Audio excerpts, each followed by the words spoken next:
We're going to talk about the heat exchanger experiment, and this experiment is a double tube water-to-water heat exchanger in two configurations. One is parallel flow and the other one is counterflow. I give you the lecture and you have it online, but here I'm going to start pointing to how to perform the experiment itself. So first we're going to look at the experiment. We have here, let me just point to the different components before we turn it on. So as you can see here, the heat exchanger itself is the double tube. So we have an outside annulus in which cold water flows, and the inside is brass. So the outside is fiberglass, that's why it's kind of translucent. And the inside is brass, and in the brass pipe, which has a smaller diameter, we will have hot water, and hot water will be flowing from an inlet. So this is hot in, which is T3 right there. And then the hot water will flow in this long tube, which is 2.5 meters long, all the way to the outlet. So T1 is the hot water outlet.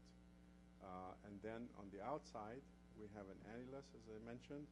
And in the annulus, we will get cold water, and the cold water will come from the system main water, and will be just flowing on the outside. So the inlet would be either from here, T2 cold, and the outlet would be T3 cold in counterflow configuration.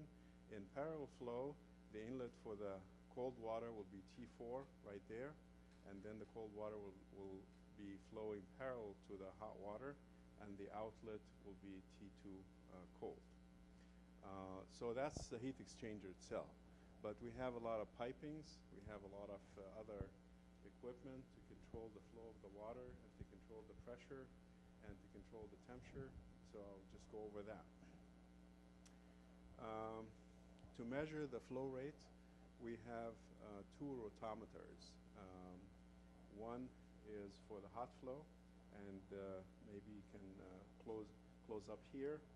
On the hot flow, the diameter of the rotometer is smaller than the diameter of the rotometer of the cold flow. So the cold flow is going to be much larger, maybe twice as large as the hot flow. The capacity here is 3.67 gallons per minute if the rotometer is working at full scale. And the rotometer is graduated from 0 to 100%. So 100% would be of the 3.67 gallons per minute. And for the hot flow, the rotometer is also graduated from 0 to 100%, and it's 100% of the maximum, and the maximum here is 1.561 gallons per minute. You can see the writing. When you come closer, you'll see it right here on the side. And the rotometer has a bob. So the bob, if we can come closer, is right. This is the it floats by a balance of forces, viscous, drag, and gravitational and buoyancy. And it has one edge, so you can look at it here for the cold flow. It has like a conical top, so we would have the reading from when the top level of that bob is matched to one of these graduations. So that would give us a percentage of the maximum flow rate for either the hot or for the cold. So this is measuring flow rate for hot, measuring flow rate for cold, and then we measure 4 temperatures. And the 4 temperatures, as I mentioned, 1 T3 for the hot in, and 1 T4 for the cold, which depends on whether you have parallel or counterflow configuration. And the inlet, the outlet for the hot is T1, and we have also T2 for the cold. Again, depends on parallel or counterflow configurations. The recording of the temperatures, we have a digital thermometer here, And the digital thermometer, it has a selector. It selects the particular temperature. So if it is on 1, this will be for T1. If it is on 2, it will be for T2. 3 and 4 and 5 is for ambient, just for our information. And then you can select either Fahrenheit, degrees Fahrenheit to read it right there, or degrees centigrade, it gives you the reading in centigrade. Or you can turn it off if you wish. So we have now the on position is right here, Fahrenheit again. So it is turned on. So the measurements, 2 flow rates, and 4 temperatures. To control the situation here, we want to introduce cold water, and the cold water is an open loop. So we draw the cold water from the system main, and it's pushed through the outside annulus. So I'm going to turn it on right now, and then we will control the hot water by a pump, and this is a water pump right here, and the water pump pushes the water through 2 heaters. As you can see, these are 2 electric heaters, and the electric heaters supply power, about 4 kilowatt, and you can select the heater either by switch number 1 or switch number 2, or both of them. So you can actually turn on one at a time. And for fine control, to add more control to the heating, we have a Variac, and the Variac has a variable resistance for an additional heater, and the variable resistor will be controlled by hand from here. So that can give us ability to control the temperature of the hot stream to about 40 degrees centigrade or so. So it doesn't have to be exactly 40, but it will be in that vicinity. So we're going to now turn on the system to show you how the measurements will flow. So first, we'll go to the water main, and we have here, you turn on faucet, and the water now is just flowing in the outside annulus and dumping the excess here in the drain. So now we have cold water flowing in the outside annulus. Now we need to turn on the pump to start the flow of water for the hot stream.